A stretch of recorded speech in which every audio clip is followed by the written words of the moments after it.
Excuse me sir. Good afternoon. Good afternoon. Sir আপনার কি কোনো গেস্ট আছে? না, আমার কোনো গেস্ট নেই। আসলে স্যার অনুমতি ছাড়া তো আমাদের উপরে যাওয়া নিষেধ। আচ্ছা, আপনি কি এখানের দায়িত্বে নতুন? জি স্যার, গতকালই মাত্র জয়েন করেছি। স্যার আপনার কি রুম লাগবে? বলুন আপনাকে আমি কিভাবে হেল্প করতে পারি। হেল্প করবেন তাই তো?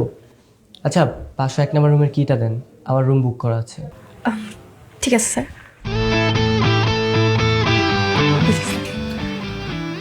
কোনো প্রয়োজন হলে অবশ্যই কল করবেন। প্রয়োজন হলে কল করুন তাই তো? জি স্যার, রুমে ইন্টারকম রাখা আছে, কোনো প্রয়োজন হলে কল করবেন। Okay, best of luck. Thank you. ভাইয়া তোর সমস্যা কি বলতো? সপ্তাহে 4-5 দিন তুই হোটেলে গিয়েই পড়ে থাকিস। আমার ভাল লাগে, আমি থাকি। কোনো সমস্যা? বাবার এত বড় বাড়ি আর তুই কিনা হোটেলে গিয়ে ঘুমাস। দেখ, হোটেলে থাকার মজাই আলাদা, তুই বুঝবি না। মজা না ছাই, আমার তো বিছানা ছাড়া ঘুমই আসে না। তোর বিছানা ছাড়া ঘুমাস না, তুই বিছানায় থাক না, তোর এই হোটেলে যেতে বুঝতে কেউ? আরে দেখ, ওই দরজার এখানে কে আসে, যা দরজাটা খুলে দেখ।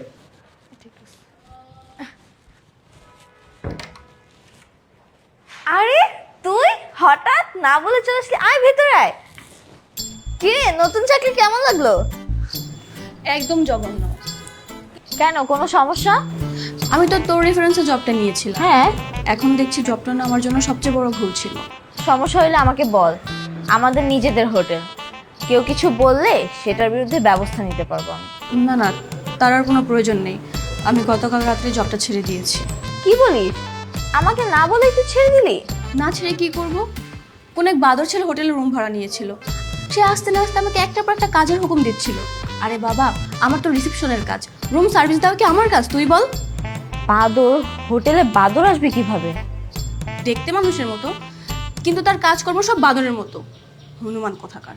এই, মুখ সামলে কথা বলো। কাকে বাজার বলছো তুমি? নিজের চেহারা আয়নায় দেখেছো?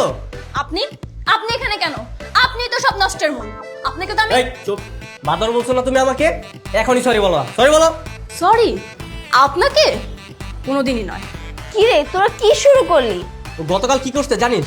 আমার একটা শার্টকে কেটে কুচি কুচি করে ফেলেছে। ওটার দাম 4,500 টাকা। জরিমানা দাও বলছি, এখনই জরিমানা দিবা। জরিমানা নেবেন? ঠিক আছে, আপনি একটু হা করুন, আমি টাকাটা আপনার মুখের মধ্যে দিয়ে দিচ্ছি, তারপর টুক করে গিলে ফেলবেন। এইভাবে বলিস না, ও আমার ভাইয়া হয়। ভাই?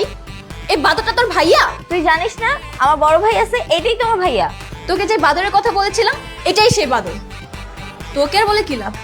আসি আমি। ও আমার অনেক ভালো বান্ধবী, ওকে আমি হোটেলের জবটা ম্যানেজ করে দিছিলাম, আর তুই ওর সাথে কি করেছিস? আরে আমি কিচ্ছু করি নাই, আমি জাস্ট একটু হুকুম করছিলাম। মেয়েটা খুব সুন্দর তো, এত সুন্দর মেয়ে এখানে চাকরি করে, দারুণ তো। হ্যালো। রুম নাম্বার 501 থেকে বলছিলাম। জি স্যার, বলুন স্যার কি লাগবে? আমার তো তোমাকে লাগবে।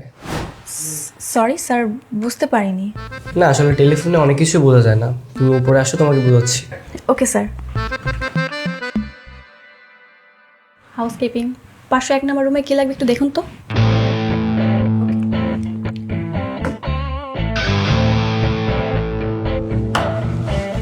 স্যার আপনি? হ্যাঁ আমি তো ভেবেছিলাম অন্য কোনো গেস্ট। না, আমি এসেছি। আমাদের রিসেপশনে মেয়েটা কি নতুন এসেছে? জি স্যার। স্যার উনি কি আপনার সাথে কোনো বেয়াদবি করেছে? না, তেমন কিছু করেনি, বাট যা করেছে তার জন্য পানিশমেন্ট আমি নিজেই দিই। তুমি একটা কাজ করো, নিচে চলে যাও আর ওকে একটা কফি নিয়ে উপরে আসতে বলো। জি স্যার।